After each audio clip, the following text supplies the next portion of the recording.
আসসালামু আলাইকুম। শুরু করছি কৃষি সংবাদ। আমি রেদিতা রেজা।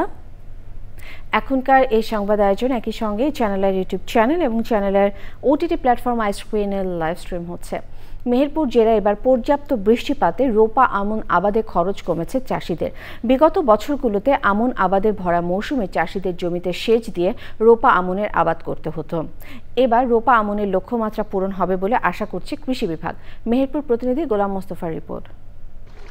রোপা আমন মৌসুমে সাধারণত বৃষ্টির পানির উপর নির্ভর করে চাষিরা ধানের আবাদ করে থাকে। এইবার বৃষ্টি হওয়ায় চাষিদের সেই খরচটা হচ্ছে না। তবে অতিবৃষ্টির কারণে কিছু নিম্নাঞ্চল পানিতে ডুবে থাকায় রোপা আমন আবাদের লক্ষ্যমাত্রা পূরণ হবে না বলছেন চাষি। যেগুলো আমাদের নিচু জমি, সেই জমিগুলো আমাদের এখন ধরেন এক বুক পানিও আছে। যে জমিগুলো ছিল সেগুলো ডুবে আছে, সেগুলো আমরা লাগাইতে পারিনি। এছাড়াও বর্তমানে সার সংকটে চাষিদের আমন আবাদ বিঘ্নিত হওয়ার আশঙ্কা দেখা দিয়েছে বলছেন চাষিরা। ধান চাষ করে এখন সার লাগবে, আপনার ফসফেট লাগবে, ইউরিয়া লাগবে, পটাশ লাগবে, সার তো পাওয়া যাচ্ছে না। সারের তো অবশ্য দরকার আছে, সারের সংকট বেশি। এখন আমাদের উপায় কি? তাই সার না পাওয়া যায় তা ধান তো হবে না। তবে রোপা আমনের লক্ষ্যমাত্রা পূরণ হবে বলে মনে করেন কৃষি বিভাগ। শেষ খরচটা খুবই কম হবে, শেষে তারা ভালো একটা ফলন পাবেন। সারের কোনো সংকট নাই। আর যদি কোনো সমস্যা হয়, রোগ বলবে কোনো বিষয়ে, আমরা কৃষি বিভাগ তাদেরকে সঠিক সময় যথাভাবে পরামর্শ দিয়ে থাকবো, তারা যেন কোনো সমস্যার সম্মুখীন না হয়।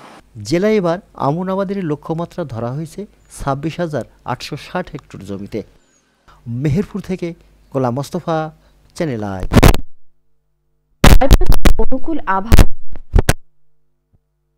খেতে পটল উঠানো ও পরিচর্যার কাজ করছেন চাষিরা। ফলন ভালো হওয়ার পাশাপাশি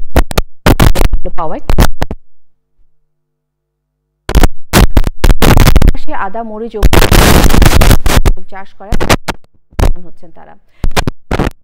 ফারুক হোসেনের তথ্য, ভিডিওচিত্রে রিপোর্ট। বেশি পটল চাষ করে গোবিন্দগঞ্জ, পলাশবাড়ী, সাদুল্লাপুর উপজেলার কৃষক। কার্তিক মাসে জমিতে মাচা করে কৃষক পটল চাষ করে, আর চৈত্র মাস থেকে ফলন ওঠানো শুরু হয়। অনুকূল আবহাওয়ায় রোগবালাই ও পোকামাকড়ের আক্রমণ কম ও বাজার দর ভালো পাওয়ায় এ আবাদে আর্থিকভাবে লাভবান হচ্ছেন চাষি। পটল আবাদটা লাভজনক আবাদ, কারণ দীর্ঘদিন বেচা যায়। বর্তমান 1200 চলেছে, আগামী বেচলাম 2300, 2400, 2200। পটলের সাথে সাথী ফসল আবাদ করায় ব্যয় কম হচ্ছে বলে জানান চাষিরা। 1100 থেকে 3 মণ, 3.5 মণ করে তোলা যাচ্ছিল সপ্তাহ, এখন তোলা যাচ্ছে 1.5 মণ, 1.5 মণ এরকম করে তোলা যাচ্ছে। বাজার ভালোই আছে ইনশাল্লাহ। 7-8 মণ করে ওঠে, এরকম 7-8-9 মণে ওঠে প্রতি সপ্তাহে।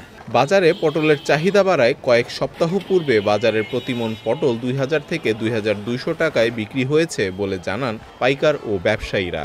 নতুন জোয়ার আছে, এই কারণে দাম কমে আছে। এখন বর্তমানে 1200-1300 টাকা মণ। আজ থেকে 4 থেকে 5 দিন আগে বাজার ছিল 2000-এর উপরে, 2200-2300 টাকা মণ ছিল। তাতে এবারকার পটলের কৃষকেরা লাভবান। পটল চাষিদের প্রয়োজনীয় পরামর্শ ও সহযোগিতা দিচ্ছে স্থানীয় কৃষি বিভাগ। কৃষকদের বৈজ্ঞানিক পদ্ধতিতে কিভাবে পটল চাষ করলে কম খরচে বেশি লাভ করা যায় সেই সম্পর্কে পরামর্শ দিচ্ছে। কৃষকরা সেই পরামর্শ শুনে পটল চাষ করছে। উন্নত জাত সম্প্রসারণ, সার ও বীজ সহায়তার পাশাপাশি ন্যায্য মূল্য পাওয়ায় আগামীতে জেলায় পটল চাষ আরও বৃদ্ধি পাবে বলছেন চাষি সহ সংশ্লিষ্টরা। আল মুকসিদ, চ্যানেল আই। সরকারি মৎস্য খামার সমূহের সক্ষমতা ও মৎস্য উৎপাদন বৃদ্ধির লক্ষ্যে অবকাঠামো উন্নয়ন শীর্ষক প্রকল্পের আওতায় ভোলায় জেলা পর্যায়ে আঞ্চলিক কর্মশালা হয়েছে। দিনব্যাপী কর্মশালায় প্রধান অতিথি ছিলেন মৎস্য অধিদপ্তরের মৎস্য পরিদর্শন ও মান নিয়ন্ত্রণ উপপরিচালক মোহাম্মদ আহসান হাসিব খান। কর্মশালায় মৎস্য খামারি, হ্যাচারি মালিক, উদ্যোক্তা, মৎস্য চাষিরা অংশ নেয়।